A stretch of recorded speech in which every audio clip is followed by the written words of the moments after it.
Dhansura Modasa highway પર સ્થિત અંતિસરાના લીંબજ ધામ ખાતે મોડાસા જૂથ લીંબજ સમાજ દ્વારા આયોજિત 4 દિવસીય મૂર્તિ પ્રાણ પ્રતિષ્ઠા મહોત્સવ અત્યંત રંગેચંગે સંપન્ન થયો હતો.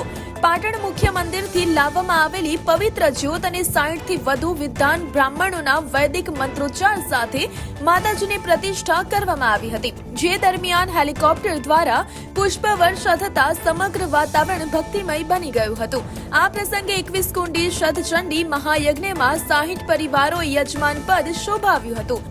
જ્યારે ભેરુંડાથી ધનસુરા સુધી ભવ્ય શોભાયાત્રા યોજાઈ હતી. સમગ્ર કાર્યક્રમનું કુશળ સંચાલન મૌલિકભાઈ શર્મા ટીડીઓ લુણાવાડા દ્વારા કરવામાં આવ્યું હતું. 48 ગામના વાડન સમાજના 20,000 થી વધુ શ્રદ્ધાળુઓએ ઉમટી પડી મહાપ્રસાદનો લાભ લીધો હતો. સમાજના દાતાઓના ઉદાર ફાળા અને નવયુવાનોની ખડે પગે સેવાથી આ મહોત્સવ યાદગાર બન્યો હતો.